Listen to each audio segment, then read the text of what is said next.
완전하신 주, 그가 나를 기억하시니 매일매일 주 약속 기다려 잠잠하게 주 음성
완전하신 주,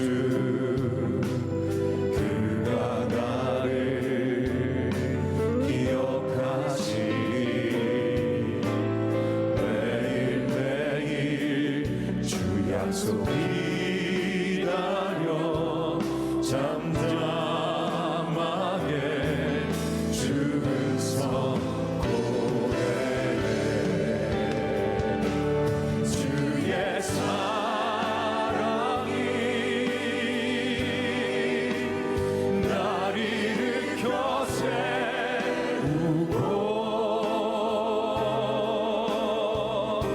주의 능력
사랑과 은혜가 풍성하신 하나님 아버지, 오늘도 복된 주일을 허락하시고 저희를 하나님 성전으로 불러주셔서 예배드리게 하시니 감사와 찬양을 올려드립니다. 지난 한 주간도 저희 걸음을 지켜주시고 모든 순간마다 함께해 주신 은혜를 감사드립니다. 그러나 하나님, 저희는 여전히 부족한 존재입니다. 하나님의 뜻보다 우리의 생각을 앞세우고 감사보다 불평을, 사랑보다 이기심을 선택했던 순간들이 많았습니다. 이 시간 모든 죄를 주님 앞에 내려놓사오니 예수 그리스도의 보혈로 깨끗이 씻어주시고 성령으로 새롭게 하여 주시옵소서. 하나님 아버지, 이 나라와 민족을 긍휼히 여겨 주시옵소서.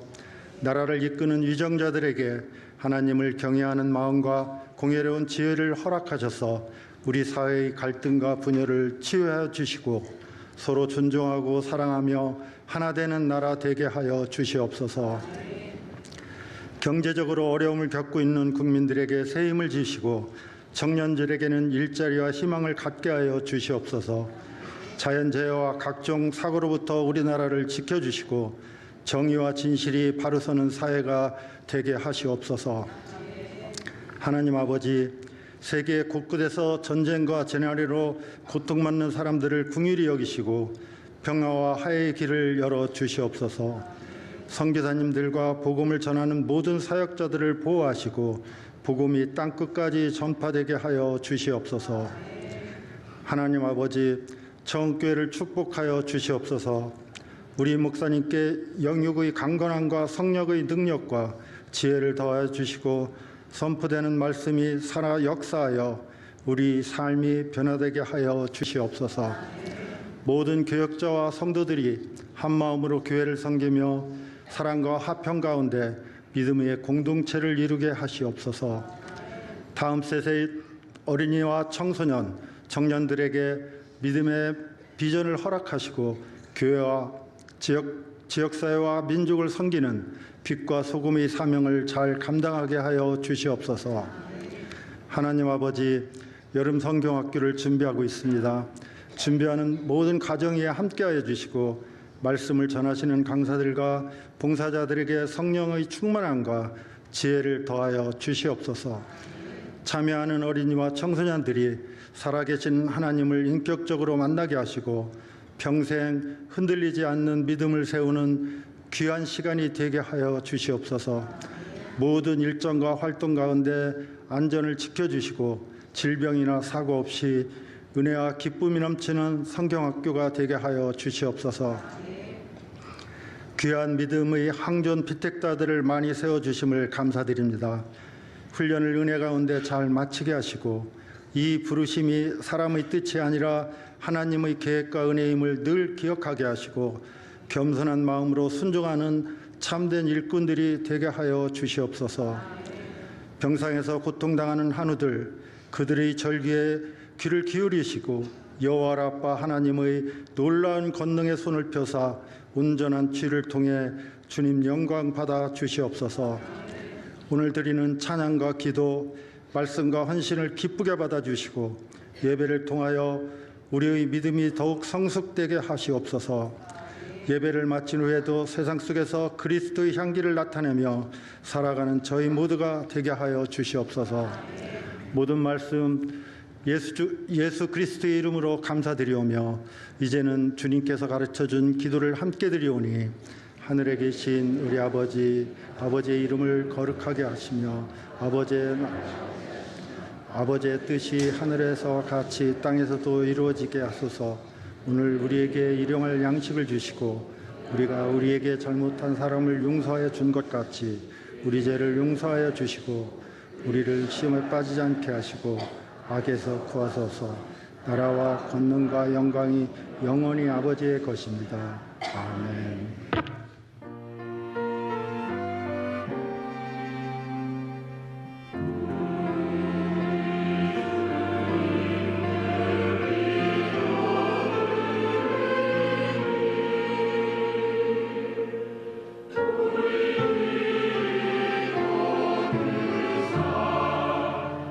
나가소서.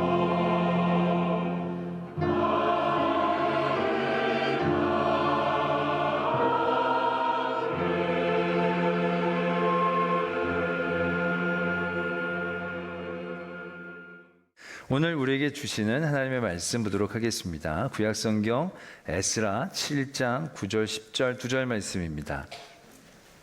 제가 가진 구약성경 719면에 있는 에스라 7장 9절로 10절까지 말씀, 제가 9절로부터의 말씀 봉독드리겠습니다. 첫째 달 초하루에 바벨론에서 길을 떠났고 하나님의 선한 손에 도우심을 입어 다섯째 달 초하루에 예루살렘에 이르니라. 에스라가 여호와의 율법을 연구하여 준행하며 율례와 규례를 이스라엘에게 가르치기로 결심하였었더라. 아멘. 하나님의 말씀입니다. 이 시간 할렐루야 찬양대가 하나님께 찬양으로 영광을 돌리겠습니다.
아멘.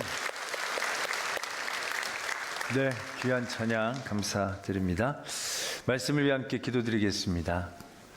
사랑의 하나님 아버지, 주의 귀한 말씀 들려주심을 감사합니다. 이 시간 우리들의 육과 영을 주장하여 주시옵소서. 그 말씀에 담긴 온전한 은혜를 누리기를 소망하며 나아갈 때에 오늘도 오직 성령이 우리를 주장하여 주시옵소서. 믿사오며 예수 그리스도의 이름으로 기도드립니다. 아멘.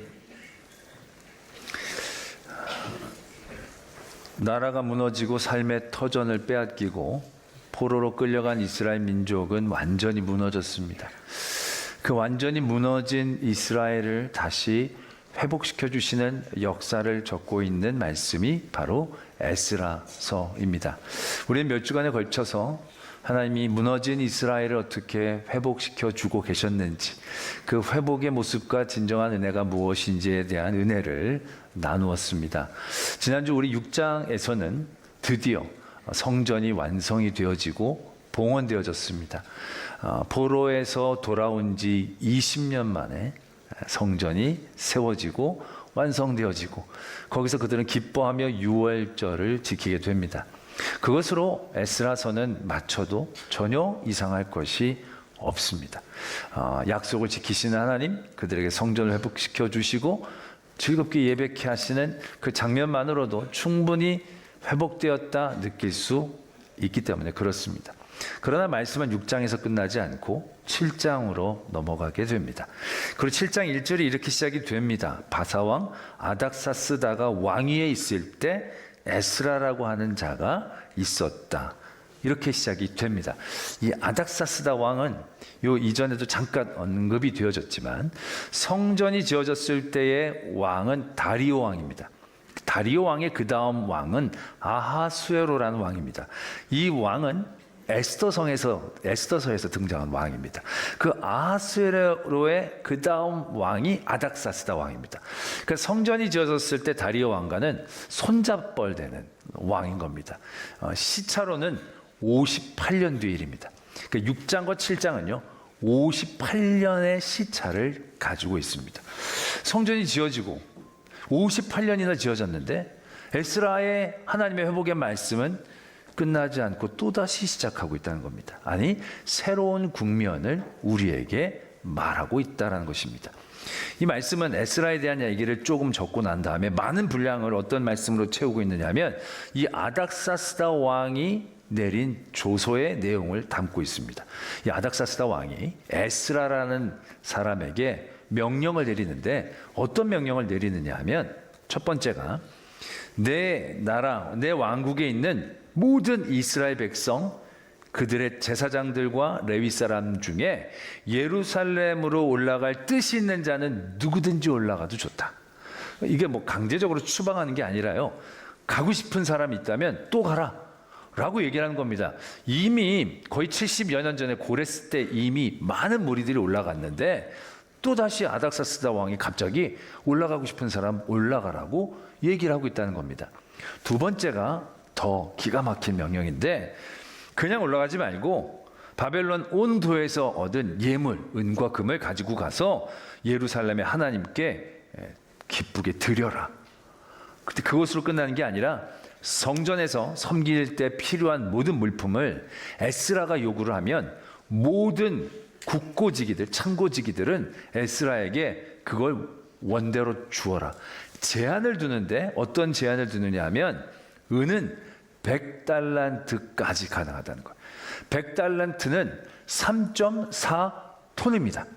3.4톤의 은을 원하는 대로, 그 안에 원하는 대로 주는 겁니다. 이게 현 시세로 보자면 어제 제가 쳤더니 은이 1kg에 333 이렇게 나오더라고요. 그 계산해 보면요 113억 정도가 되는 금액입니다. 3부가 2부보다 좀 삶이 어려우신지 놀래는 분들이 있으시네요.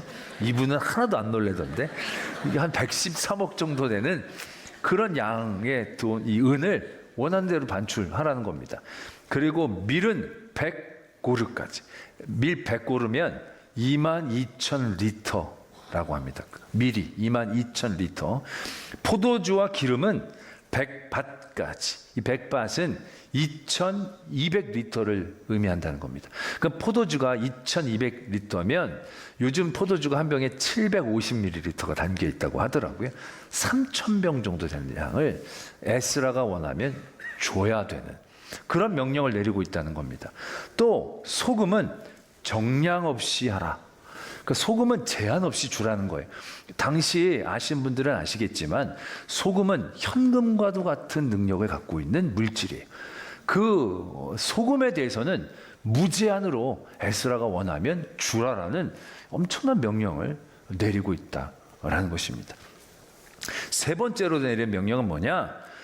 제사장들이나 레위인들이나 노래하는 자나 문지기들이나 느디님 사람들, 이 사람들은 어떤 사람들이냐면 성전에서 종사하는 사람들이에요. 그러니까 성전에서 종사하는 사람들인데 여기 보면 느디님 사람들까지 포함됩니다. 이 느디님 사람들은요, 그 전에도 말씀을 드렸지만 종과 같은 사람들이, 하인 같은 사람들이에요. 허드렛 일을 하는 사람들이에요. 근데 그 성전에서 일하는 사람은 제사장부터 허드렛 일을 하는 모든 사람들까지 어떤 특혜를 제공하느냐 하면 조공과 관세와 통행세를 받지 않는 거예요. 면세해 주는 거예요. 면세해 주는 거. 이 세금을 면한다는 것은요 엄청난 특혜예요. 국가 유공자들이나 누릴 수 있는 특혜인 거예요. 그걸 허락하고 명하고 있다는 겁니다. 네 번째 명령은 뭐냐? 에스라에게 아닥사스다 왕이 이렇게 얘기를 합니다. 너의 손에 있는 하나님의 지혜에 따라 내 하나님의 율법을 아는 자를 법관과 재판관을 삼아 강 건너편 모든 백성을 재판하게 하고 그중 알지 못하는 자를 너희가 가르치라 라고 명령을 내립니다. 이건 마치 이스라엘 왕 같은 명령을 이 페르시아의 이방 왕이 내리고 있다는 점에서 굉장히 놀랍습니다. 여러분, 이게 지금 사법권을, 전권을 지금 에스라에게 위양하는 건데요. 그 당시 재판하고 판단하고 그것들을 결정짓는 건 최고 지도자들만 하는 역할이었던 거예요. 근데 그런 법관까지 임명하고 교육하고 판결하는 모든 것을 이 에스라라는 사람들에게 전권을 맡기는 조서를 내리고 있다는 사실이 참으로 놀랍다라는 겁니다. 어떠한 배경이 적혀져 있지도 않아요. 어떤 예루살렘에서 사건이 있거나 그 필요성이 요구되어지지도 않았어요. 이스라엘 사람들이 에스라가 요구한 것도 아니에요. 갑자기 아닥사스다 왕이 명령을 내려버린 것입니다. 이게 어떤 장면하고 굉장히 닮아있지 않습니까? 어떤 장면이냐면 에스라 1장에 보면 고레스라는 이 페르시아의 왕이 갑자기 이스라엘 사람들에게 얘기를 하죠. 너희들 이제 고향으로 돌아가서 성전을 짓고 거기 살아라. 아니, 이스라엘 민족이 원하는 것도 아니에요. 그것들을 위해서 뭐 약간 작전을 짠 것도 아니에요. 그냥 갑자기 뜬금없이 고레스가 갑자기 이스라엘 사람들을 고향으로 돌려보내고 성전을 짓고 하나님 앞에 예배를 드리라는 놀라운 명령을 내린 것이 1장이었어요. 근데 그것과 거의 흡사한 상황이 지금 7장에서 아닥사스다라는 왕을 통하여 이루어지고 있다는 사실에 주목해야 돼요. 우리는 학자들이 1장에 있었던 사건들을 제1차 포로 귀환이라고 얘기하고요. 지금 7장에 있었던 일들을 제2차 포로 귀환이라고 얘기해요. 저는 근데 이걸 포로 귀환이라고 생각하고 있지 않습니다. 1장은요, 하나님의 회복의 1차적 사건인 거고요. 이 7장부터는요, 하나님의 회복을 완성시키고자 하시는 또 다른 계획과 섭리의 시작이다라는 거예요. 포로가 귀환된 것이 단순히 중요한 게 아니라는 얘기죠. 생각해 봅니다. 아닥사스다 왕, 왜 이렇게 했을까? 물론 역사학자들은 이 고레스 왕처럼 세속적인 이유가 있다고 얘기합니다. 1장에서 고레스가 왜 그렇게 했느냐? 그의 통치 방법이 달라졌기 때문에. 예전에는 끌고 와서 포로를 삼아서 자기네들이 품고 있었던 것이었더라면 고레스는 그들을 보내서 각 지방을 활성화하는 그러한 정책이었기 때문에 이런 세속적인 이유로 이스라엘 민족이 돌아갔듯이 이 아닥사스다 왕도 당시에 그 나라 상황이 어땠느냐면 애굽에서 아주 큰 반란이 일어났다고 합니다. 그래서 거기에 대한 그 평정을 하려고 아닥사스다 왕이 출정을 했는데 이 애굽이란 나라가 원래부터 강한 나라였지 않습니까? 그 아닥사스다 왕이 굉장한 두려움을 느끼고 있었을 것이고 그때 시기와 굉장히 이 시기가 맞물려 있다라고 얘기를 한다는 거죠. 그래서 이 7장에서 읽지는 않았지만 그렇게 여러 가지의 물질을 전폭적으로 지원하면서 이렇게 그가 적고 있습니다. 하나님의 전을 위하여 하늘에 하나님이 명하신 것을 삼가 행하라. 어찌하여 진노가 왕과 왕자의 나라에 임하게 하냐. 그러니까 자기가 이 당하는 여러 일들에 대하여 굉장히 두려움을 갖고 그런 하나님을 또 잘 섬기려고 하는 그런 마음들이 있었기 때문에 이런 명령을 내리지 않았겠는가 라고 생각을 한다는 거죠. 또한 이 에스라라는 사람은 왕이 구하는 걸 다 허락받고 주는 어떤 굉장히 신임받는 사람이었다는 거예요. 때문에 이 애굽이 반란을 일으켰을 때 서쪽의 지역에 자신의 신복을 파견해서 그 반란이 영향을 받지 않고 안정화를 꾀하기 위해서 그렇게 행했다라고 세속적인 이유를 얘기하고는 한다는 것입니다. 그러나 고레스 왕 때도 결국 하나님은 그런 세속적인 정책을 사용하셔서 하나님의 회복의 역사를 이루어 주셨듯이 지금 7장에서도요, 이 아닥사스 당의 세속적인 이유로 시작했을지도 모르는 이런 일들을 통하여 결국 하나님은 하나님의 역사를 이루고 계신다는 것을 바라봐야 한다는 것입니다.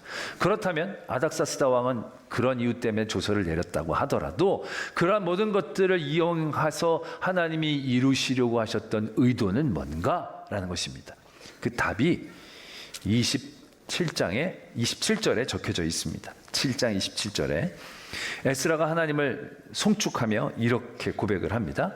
우리 조상의 하나님 여호와를 송축할지로다. 그가 왕의 마음에 예루살렘 여호와의 성전을 아름답게 할 뜻을 두시고, 하나님께서 이제 성전이 세워졌는데 세워진 것으로 멈추시는 게 아니라 그 성전을 아름답게 하시기 위해서 아닥사스다 왕을 사용하셔서 그의 역사를 이루고 계신다는 분명한 뜻을 말씀은 적고 있다라는 것입니다.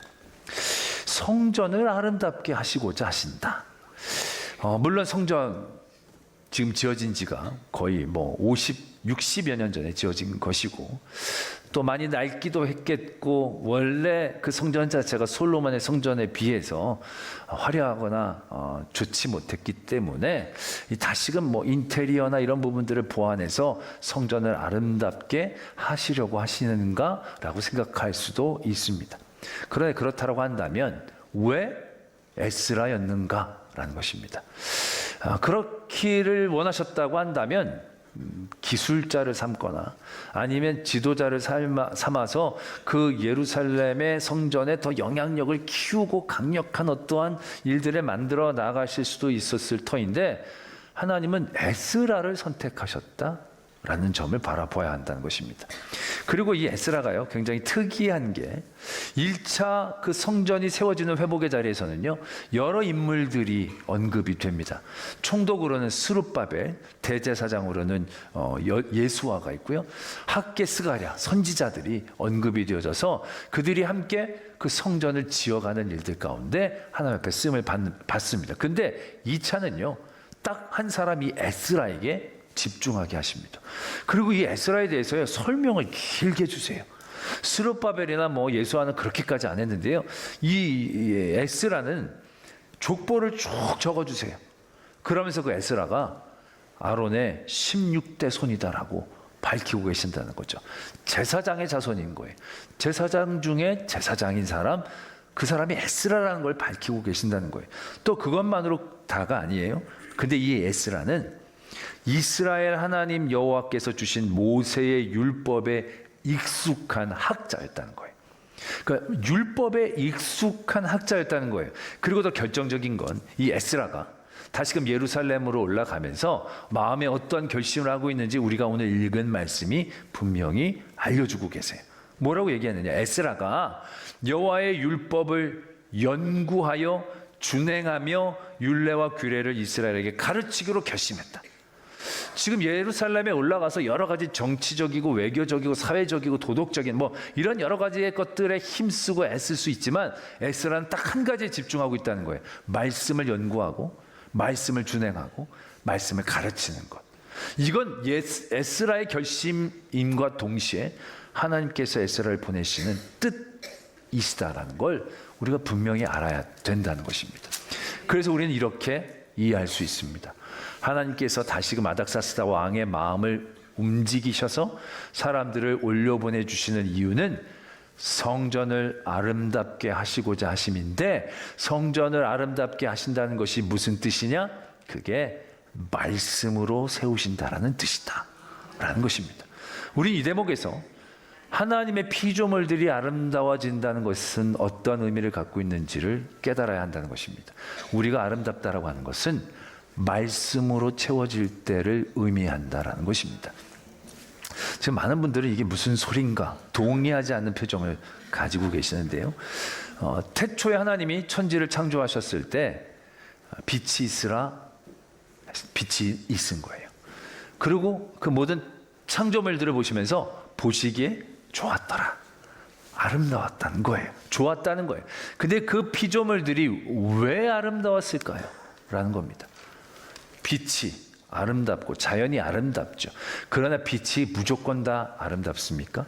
빛이 아름다운 이유는요, 하나님의 말씀에 따라 생겼기 때문에 아름다운 거예요. 그냥 빛 자체가 아름다운 게 아니라 빛이 있으라는 말씀에 빛이 생겼기 때문에 그 빛이 아름다운 거예요. 그냥 빛이 아름답다라고 생각하시면 안 돼요. 여러분들, 빛이 다 아름다운 게 아니잖아요. 여름에 한낮 온열의 떼학볕이 아름답습니까? 아니죠. 양산 피고 두건 쓰고 피하려고 애를 쓰잖아요. 아름다운 게 아니에요. 빛이라고 다 아름다운 게 아니라는 거예요. 그 빛이 말씀 가운데 채워져야 아름다운 거예요. 모든 피조물들은 그런 거예요. 그걸 역으로 생각하면 더 이해가 쉬워요. 사람과 모든 피조물들이 아름다워졌는데 언제 추해졌습니까? 언제 더러워졌습니까? 아담과 하와가 늙어서 추해졌습니까? 아담과 하와가 병들어서 추해졌습니까? 아담과 하와가 상처나서 추해졌습니까? 아니에요. 아담과 하와가 추해진 그때는 하나님의 말씀을 떠났을 때, 그때부터 추해진 거예요. 그들의 외모는 바뀌질 않았어요. 피부 모든 게 바뀐 게 없어요. 그러나 그들은 이미 아름답지 못했어요. 왜요? 하나님의 말씀을 떠났기 때문에. 하나님의 모든 피조물들의 아름다움의 핵심은요, 말씀에 있다는 걸 아셔야 한다는 것입니다. 세상에 아무리 아름다운 것도요, 말씀으로 채워지지 않으면 그건 아름다운 게 아니에요. 아무리 아름다운 외모, 그 아름다운 외모도요, 아름다워지지를 않는 거예요. 그러나 세상적으로 보면 부족하고 못나 보일지라도 말씀이 채워지면요, 얘기가 달라진다는 거예요. 하나님은 성전을 아름답게 하시기 위해 말씀으로 채우시기를 원하고 계셨다.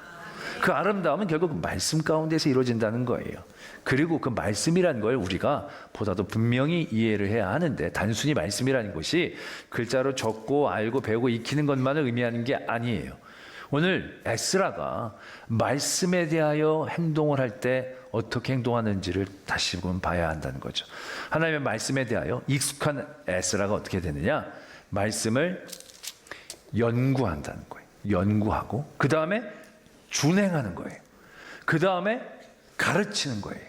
말씀은요, 이 세 가지의 요소가 있어야 말씀됨이 되어지는 거예요. 이 세 가지 요소를 가지고 있어야 그 말씀이 아름다움의 힘이 될 수 있다는 걸 우리가 분명히 아셔야 한다는 것입니다. 지금 이 땅 가운데 많은 교회가 있어요.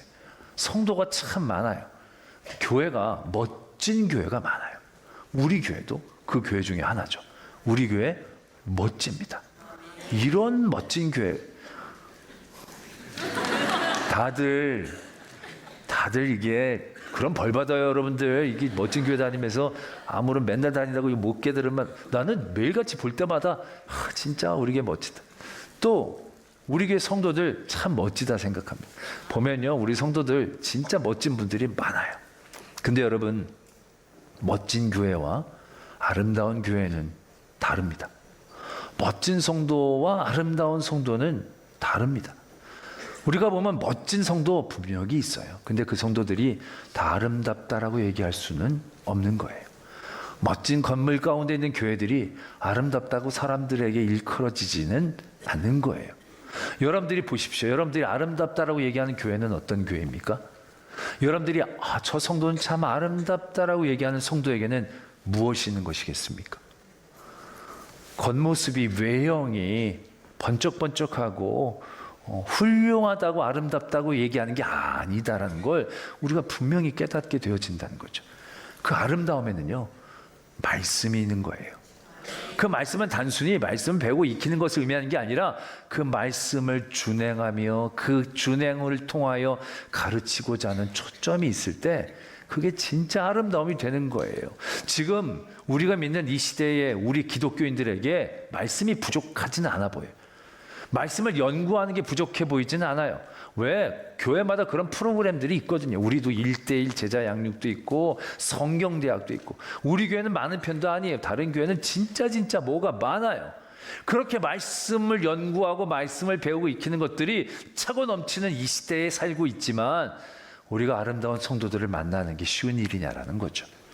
아름다운 교회를 발견하는 게 쉬운 일이냐는 거죠. 아니라는 거예요. 왜 그러는 것이냐는 거죠. 말씀을 배우고 익히는 것이 말씀이 아니기 때문에 그렇다는 거예요.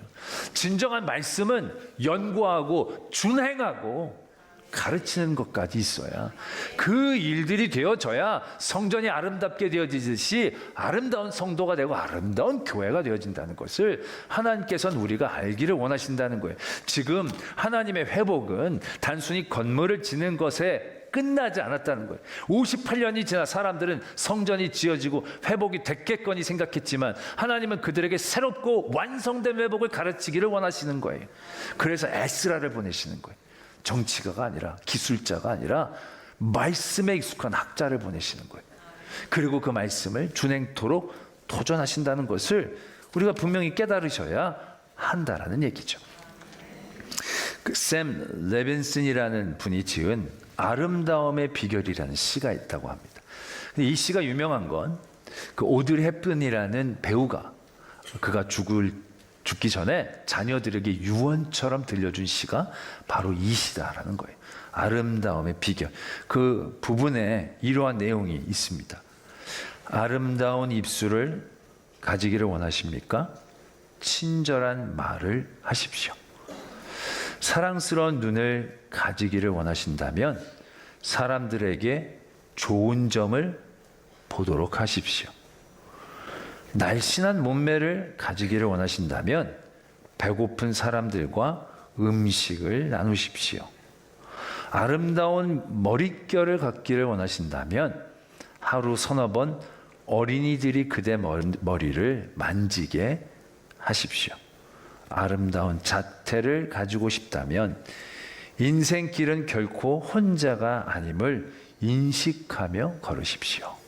이렇게 시가 적혀져 있다고 합니다. 이분이 성도인지 아닌지는 모르겠습니다. 근데 지금 성도인지 아닌지 모르겠지만 이분이 얘기하고 있는 모든 도전하는 이것들이 결국 하나님께서 원하시는 우리들의 말씀의 모습이다라는 얘기죠.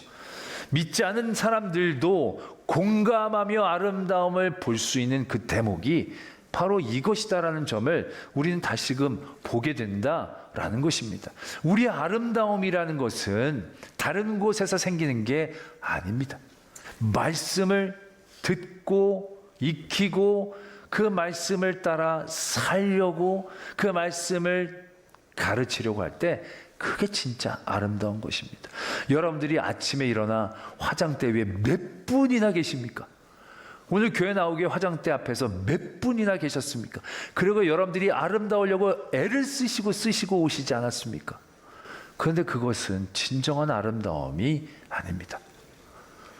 그 시간만큼 하나님의 말씀을 실천하려고 애쓰는 모습이 진정한 아름다움이고 하나님이 원하시는 회복의 자리다라는 것을 하나님은 우리가 알기를 원하고 계신다는 것입니다. 그래서요, 이 회복은요, 어떤 상태나 상황을 의미하는 게 아니에요. 하나님께서 성전을 그들이 세우게 하셨습니다. 성전이 완성이 되었어요. 사람들은 그래서 그게 무슨 회복이 다 된 것처럼 생각한 거예요. 그런데 하나님은 58년 뒤에 다시금 아닥사스다 왕을 통하여 새로운 회복을 도전하고 계신다는 거예요. 그건 상황이나 환경에 대한 얘기를 하고 계시는 게 아니라는 거예요. 그 지어진 성전을 아름답게 꾸미는 일들을 얘기하고 계시는 거예요. 근데 우리는 어떻습니까? 회복을 생각할 때 그 회복은 늘 상태가 될 때가 많아요. 투비의 상황이 될 때가 많아요. 내가 병에 걸렸어. 그럼 우리가 떠올리는 회복은요, 딱 병에서 나음을 얻는 그 상태. 그 상태가 우리의 회복인 거예요. 내가 지금 굉장히 무너졌어. 무너졌으면 어때가 회복이냐? 일어나 있는 그 상태가 회복이라고 생각을 해요. 그래서 우리는 그 회복을 할 때 그걸 늘 투비로만 기억하고 그것들을 원하고 바라는 거예요. 성전이 세워졌다고 다 회복된 게 아니었다는 얘기예요. 하나님은 또 다른 회복을 원하셨는데 그 회복은 뭐냐? 투두에 가까운 거예요. 말씀을 연구하고 말씀을 행하고 말씀을 가르치는 일들을 성전에 채울 때 그것이 하나님이 원하시는 회복의 또 다른 모습이자 축복이자 아름다움이 되어진다는 것을 우리가 알기를 원하고 계신다는 거예요. 예수님도요. 예수님이 우리에게 보여주시는 회복이 뭡니까? 이 땅에 오심, 우리를 위해 죽으심, 우리를 위해 다시 사심, 이런 상태를 의미하는 것으로 끝나는 게 아니에요. 예수님께서는 우리에게 오셨지만 우리와 함께 살아내셨어요. 우리를 위해 죽으셨지만 죽으신 것만 한 게 아니고 우리를 사랑하셨어요. 병자들을 불쌍히 여기시고 말씀을 들으러 온 이들을 긍휼히 여기셨어요. 그리고 다시 살아나셔서 나 죽었다 살아났으니까 다 했다 올라가신 게 아니에요. 여전히 다 올라가신 예수님은 성령 하나님으로 다시금 우리에게 임재하셔서 여전히 우리를 위하여 일하시고 여전히 우리를 위해서 기도하시고 여전히 우리와 동행하여 주시는 투두의 모습으로 우리에게 함께 하신다는 것을 우리가 깨달아야 한다는 것입니다. 그게 진정한 회복의 모습이다라는 것을 우리는 아셔야 한다는 것입니다. 우리가 요즘 욥기서를 같이 이렇게 많이 보는데 욥이 많이 무너졌다가 다시금 일어난 사람이잖아요. 근데 금요일날 이제 온기 시간에 우리가 욥의 말씀으로 은혜를 나눌 때 보면요, 욥이 결국 한 40여 장 되는데 우리가 생각하는 회복은요, 맨 끝에 장 몇 절로 그냥 묘사가 돼요. 갑절이나 더하게 하셨고 자녀를 주셨고 딸들이 이뻤다. 뭐 딱 몇 절로 다 얘기가 돼요. 그리고 굉장히 많은 분량들이 친구들하고 막 언쟁한 일들로 가득 채워 놓으시는 거예요. 그런데 나는 이게 어떻게 회복을 했는지, 회복을 한 은혜들을 우리가 어떻게 누렸는지, 막 이런 것들을 막 더 많이 이렇게 적어주시면 더 기분이 좋을 텐데 이건 굉장히 짤막하게 지나가고 이 친구들과 언쟁하는 부분들을 가득 채우고 계시는 걸 바라보게 된다는 거죠. 근데 그 말씀을 묵상하면 묵상할수록 그냥 단순한 언쟁이 아니었다는 거예요. 그게 결국 회복의 과정이었다는 거예요. 공격받고 그가 부르짖으면서 하나님께 더 집중하는 거예요. 하나님을 더 알아가는 거예요. 그리고 그 하나님을 알아갈 때 하나님께 더 매어 달리고 간절해질 수밖에 없다는 깨달음을 갖는 거예요. 그래서 더 하나님 앞에 매어 달려요. 그리고 하나님 앞에 매어 달림으로 친구들과의 거리감을 만들어내요. 그들에게 어떻게 믿는 건지에 대한 도전들을 주고 있는 모습들을 채워간다라는 얘기죠. 결국 욥이 재산을 회복한 상태에서의 회복이 아니라 결국 무너짐의 자리에서도 그가 무엇인가 투두하고 있다라는 사실이, 회복의 역사는 이미 시작되고 있다는 것을 우리가 깨닫게 되어진다는 것입니다. 하나님은 에스라서 7장을 통해서 우리에게 새로운, 아니 온전한 회복의 모습을 가르쳐 주기를 원하고 계시는 거예요. 상태가 아니라 우리가 하고 있는, 해야 하는 그러한 회복의 모습들. 그래서 에스라를 통해서 말씀을 듣고 말씀을 행하고 말씀으로 가르칠 수 있는 그러한 온전한 회복의 자리들을 오늘도 우리에게 도전하고 계신다라는 것입니다. 여러분의 삶의 자리에서, 믿음의 자리에서 그 중심을 늘 붙잡기를 소망합니다. 단순히 회복된 상태만을 바라는 것이 아니라 그 자리에서 여러분들이 할 수 있고 하고 있는 모든 일들을 통하여 더욱더 회복되고 있음을 붙잡고 깨닫고 그런 완성형의 회복에 나아가는 저와 여러분들이 되어지기를 도전합니다. 지금은 우리 구주 예수 그리스도의 은혜와 하나님 아버지의 지극하신 사랑하심과 성령 하나님이 함께하여 주시고 도와주시고 교통하여 주시는 역사하심이 늘 주의 말씀대로 행하는 것이 가장 아름다운 길임을 깨닫고 도전하는 모든 성도들 위해, 그 가정 위에, 우리 교회 위에, 이 땅과 열방 위에 이제로부터 영원토록 함께 계시기를 간절히 축원하옵나이다. 아멘.